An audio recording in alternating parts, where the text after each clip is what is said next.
বিকাশ হচ্ছে তার দৈহিক আকার আকৃতি আয়তনের পরিবর্তন তো হচ্ছে, সেই সাথে তার আচরণের পরিবর্তন, তার দক্ষতার পরিবর্তন, তার কার্যক্ষমতার পরিবর্তন। এই যে আচরণ, দক্ষতা, কার্যক্ষমতা, হ্যাঁ, এই যে যে একটা পরিবর্তন, এই পরিবর্তনটাকে আমরা মূলত এই বিকাশ বলি। প্রিয় বন্ধুরা, আসসালামু আলাইকুম। আমি Mohammad Khorshed Alam, special education, professional master of education, Dhaka university. তো আমি আজকে যে বিষয়টা নিয়ে আলোচনা করব সেটা হচ্ছে শিশুর যে গ্রোথ এন্ড ডেভেলপমেন্ট, যেটা আমরা বর্ধন ও বিকাশ বলে থাকি। সো বর্ধন বলতে আমরা কি বুঝি বা বিকাশ বলতে আমরা কি বুঝি, বিষয়টা নিয়ে আমি আপনাদের সাথে একটু আলোচনা করতে চাই। তো আসলে বর্ধন কি, বা যেটা আমরা গ্রোথ বলে থাকি, গ্রোথ কি আমরা অনেকে জানি বা অনেকে এই বিষয়টা জানার চেষ্টা করছি। তো এগুলো আমাদের সবার জন্য জানা দরকার, কারণ আমরা বাবা মা যারা আছি তাদের জন্য, আমাদের বাচ্চাদের জন্য এই বিষয়গুলো খুবই গুরুত্বপূর্ণ। কারণ আমরা যদি, অভিভাবকরা যদি এই বিষয়গুলো খেয়াল না করি, তাহলে আমাদের বাচ্চারা যে কোনো একটা কারণে তারা এই ধরনের প্রতিবন্ধকতা শিকার হতে পারে। তো সেক্ষেত্রে প্রত্যেকটা বাবা মার এই বিষয়গুলো খুবই জানা দরকার, খুবই গুরুত্বপূর্ণ জানাটা। তো বর্ধন বলতে আমরা সাধারণত যে জিনিসটা বুঝি সেটা হচ্ছে কোন শিশুর যে শারীরিক যে পরিবর্তনটা হয়ে থাকে সেটাকে আমরা মূলত বর্ধন বলি। কারণ এর ক্ষেত্রে তার দৈহিক আকার আকৃতির পরিবর্তন ঘটে। সাধারণত একটা পরিমাণগত পরিবর্তন, একটা ছবি দেখি, ছবিতে আমরা দেখতে পাচ্ছি যে একটা শিশু, শিশু থেকে সে আস্তে আস্তে কিভাবে গ্রোথ হচ্ছে তার, হ্যাঁ, এই যেমন তার যে পরিবর্তনটা, যে পরিমাণগত যে পরিবর্তনটা সেটা কিভাবে হচ্ছে আমরা ছবির মাধ্যমে আমরা দেখতে পাচ্ছি। এরপরে যে বিষয়টা আমরা খেয়াল রাখা উচিত সেটা হচ্ছে এটা আমরা জানি যে অবশ্যই নির্দিষ্ট একটা সময় পর্যন্ত এই গ্রোথটা হয়ে থাকে, এরপরে কিন্তু কার এই গ্রোথটা হয় না, হ্যাঁ, বর্ধন আর হয় না। সেই ক্ষেত্রে একটা নির্দিষ্ট সময় আছে, সেটা আমরা অবশ্যই সবাই জানি। বর্ধন হচ্ছে ঊর্ধ্বমুখী, কারণ একটা শিশু আস্তে আস্তে তার বয়সের সাথে সাথে তার যে পরিবর্তনটা হয়, সো এটা কিন্তু আস্তে আস্তে উপরের দিকে উঠে বা ঊর্ধ্বমুখী হয়। এছাড়া আমরা আরেক যে বিষয়গুলো খেয়াল করবো যে এটা হচ্ছে প্রাকৃতিক নিয়মে হয়, যেমন এটা আমাদের পরিবেশের সাথে বা ব্যক্তির সাথে কোনো ধরনের সম্পর্কিকতা নাই, মানে সম্পর্ক নাই।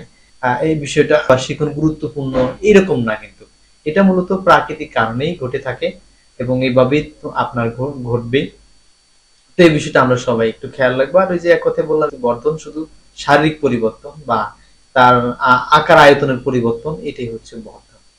আবার অন্যদিকে যদি আমরা ডেভেলপমেন্ট নিয়ে বলি, ডেভেলপমেন্ট বা বিকাশ যেটা আমরা বলে থাকি, শিশুর বিকাশ, শিশু সাধারণত কিভাবে বিকাশ গ্রহণ করে থাকে, তো সেক্ষেত্রে যদি আমরা কিছু কথা বলি, সেক্ষেত্রে বিকাশ হচ্ছে তার দৈহিক আকার আকৃতি আয়তনের পরিবর্তন তো হচ্ছে, সেই সাথে তার আচরণের পরিবর্তন, তার দক্ষতার পরিবর্তন, তার কার্যক্ষমতার পরিবর্তন। এই যে আচরণ, দক্ষতা, কার্যক্ষমতা, হ্যাঁ, এই যে যে একটা পরিবর্তন, এই পরিবর্তনটাকে আমরা মূলত এই বিকাশ বলে থাকি। তো বিকাশ হচ্ছে একটা শিশুর যে গুণগত পরিবর্তন, মানে সে কতটুকু সমাজে কোয়ালিফাই বা কতটুকু পরিবর্তন হলো, তার ভাষাগত দক্ষতা কেমন, তার আচরণগত বা বিশেষ করে কার্য দক্ষতা কিরকম, হ্যাঁ। তো এই যে বিষয়ের যে পরিবর্তনগুলো আমরা দেখি, এই পরিবর্তনগুলোই হচ্ছে সাধারণত বিকাশ, শিশুর বিকাশ। এছাড়া আমরা আরেকটা জিনিস বলবো, সেটা হচ্ছে বিকাশ, ধারাবাহিক বিকাশ, বা এই যে বিকাশটা ধারাবাহিক ভাবে চলতে থাকবে, এটা কোনো শেষ হবে না। একটা মানুষ বা একজন শিশু যখন জন্মগ্রহণ করলো, জন্মের পরেই সে মৃত্যু পর্যন্ত তার এই বিকাশ সেটা হতেই থাকবে, তার পরিবর্তনটা হতেই থাকবে। এক এক সময় এক এক রকম হবে। আমরা যদি এই আবারও ছবির দিকে তাকাই, আমরা দেখি যে শিশু কি ডেভেলপ হচ্ছে, সেই সাথে সে আবার বৃদ্ধ হয়ে যাচ্ছে, এটা আমরা বর্ধন বলি। বাট কিন্তু বিকাশের ক্ষেত্রে এই যে তার যে একটা সময়, একটা এই সময়ের ভিতরে তার আমরা অনেকগুলা পরিবর্তন দেখি, এক এক সময় তার এক এক রকম পরিবর্তন আসে বা আসবে, হ্যাঁ। তো এই জন্য বলা হয়েছে যে বিকাশের যে পরিবর্তনটা সেটা বা বিকাশটা মূলত শিশুর জন্ম থেকেই শুরু করে একদম শেষ পর্যন্ত, মানে মৃত্যু পর্যন্ত তার এই বিকাশ সময়টা চলতে থাকবে, হ্যাঁ, এটা থাকবে। এছাড়া আমরা যেটা বুঝি, এটা ঊর্ধ্বমুখীও হতে পারে, এটা মধ্য বয়সও থাকে, মনস্তর থাকে, তারপর বৃদ্ধ বয়সে এটা নিম্নমুখী থাকে, বয়সে নিম্নমুখী থাকে। তো এইটা ওই যে ঊর্ধ্বমুখী, তারপর মধ্য বয়সে মনস্তর, তারপর হচ্ছে বৃদ্ধ বয়সে নিম্নমুখী। তো এই যে এর প্রত্যেকটা সময়ে বিকাশ হবেই, বিকাশের যে প্রভাব এটা থাকবেই। হ্যাঁ, তো এটা খুবই আমাদের অবশ্যই জানা দরকার। তারপর যে বিকাশ অব্যাহত হলে ব্যক্তিগত ও সামাজিক অভিযোগ বাধাগ্রস্ত হয়। তো এই যে আমরা দেখি যে বিকাশটা অবশ্যই হয়। কেন হয়? কারণ আমরা যদি একটু খেয়াল করি, আপনি যদি ভালোভাবে কথা না বলতে পারেন, তাহলে একটা মঞ্চে গিয়ে তো আপনি কথা বলতে পারবেন না। কারণ এখানে আপনার জড়তা চলে আসবে। তো কাজেই পরিবেশের সাথে সাথে আপনাকে সবকিছুকে মানিয়ে নিতে হবে। কারণ আপনি যদি বিষয়গুলো মানিয়ে না নেন, তাহলে আপনার ওই পরিবেশের যে পরিবর্তনগুলো, সেই পরিবর্তনগুলো আপনি নিজেকে পরিবর্তন করতে পারবেন না। তো সেক্ষেত্রে আমরা বলে থাকি যে ব্যক্তিগত সামাজিকগত যে অভিযোজন, যে বাধাগ্রস্ততা হয় যদি আপনার এই বিকাশ অব্যাহত থাকে, ব্যাহত থাকে, বিকাশ যদি ডেভেলপ না, মানে ডেভেলপমেন্ট যদি আপনার না থাকে, তাহলে আপনার এখানে মানে ব্যাহত হবে না।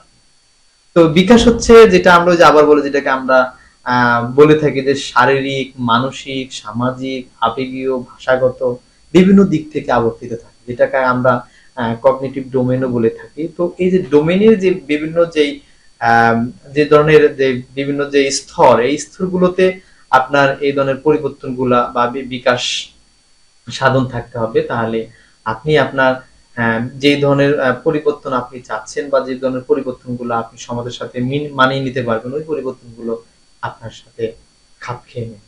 তো কাজেই এই বর্ধন ও বিকাশ আমাদের বাচ্চাদের জন্য খুবই গুরুত্বপূর্ণ। যদি আমরা দেখি যে বর্ধনের সাথে বিকাশের কোনো পার্থক্য আছে, বা শিশুর বর্ধন হচ্ছে বা কিন্তু বিকাশে কোনো ডেভেলপমেন্ট নাই, সেক্ষেত্রে অবশ্যই আমাদের যে বিষয়গুলো খেয়াল রাখা উচিত সেটা হচ্ছে আর্লি ইন্টারভেনশন। তো শিশু প্রাথমিক যে পদক্ষেপগুলো, সেগুলো অবশ্যই আপনাদেরকে নিতে হবে। সাধারণত শিশু কোন ধরনের সিনড্রোমের ভিতরে আক্রান্ত, সেই বিষয়গুলো আপনাকে চিহ্নিত করতে হবে, করে সেভাবে আপনাকে যথাযথ ব্যবস্থা নিতে হবে। কারণ আপনি যদি শুরু থেকে যদি ব্যবস্থা না নেন, বিশেষ করে আপনার 0 থেকে যে 5 বছর বয়স বা এই সময়ের মধ্যে বাচ্চাদের এই ধরনের বিষয়গুলো লক্ষ্য করা যায়, এবং ওই সময় কিন্তু আপনাকে ব্যবস্থা নেওয়া উচিত। কারণ এই সময় ব্যবস্থা না নিলে একটা পর্যায়ে এটা আরো আস্তে আস্তে কি বাচ্চার জন্য দীর্ঘায়ু হবে, এবং সেক্ষেত্রে সে সারা জীবনের জন্য এই সমস্যাগুলোর মধ্যে জড়িত থাকে।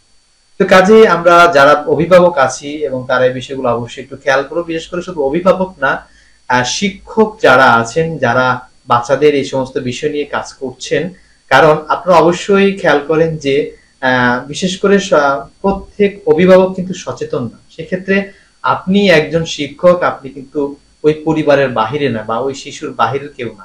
হ্যাঁ, সেক্ষেত্রে শিশুর মধ্যে যখন এই ধরনের কোনো আচরণ আপনি যখন দেখবেন, হ্যাঁ, তো সেই ক্ষেত্রে ওই গার্ডিয়ানদেরকে নিয়ে আপনাকে অবশ্যই পরামর্শ করা উচিত, এবং সে অনুযায়ী আপনি বা ওই অভিভাবক সহ আপনাদের একটা ব্যবস্থা নেওয়া উচিত।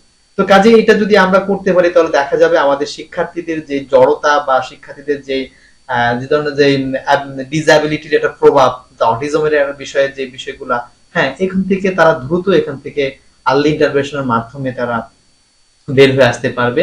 তো এই বিষয়গুলো আমাদের সবার জন্য খুবই গুরুত্বপূর্ণ। তো আমরা আজকে যে বিষয়টা জানলাম সেটা হচ্ছে শিশুর বর্ধন ও বিকাশ। এটা আমরা জানলাম যে বর্ধন বলতে আমরা কি বুঝি, এবং বিকাশ বলতে আমরা কি বুঝি। ইনশাল্লাহ পরবর্তীতে আমরা আরেকটা ভিডিওতে আমরা আরেক কিছু বিষয় নিয়ে আলোচনা করব। তো ততক্ষণ সবাই ভালো থাকেন, সুস্থ থাকেন। সবাইকে সালাম, আসসালামু আলাইকুম। ইনশাল্লাহ আবার দেখা হবে।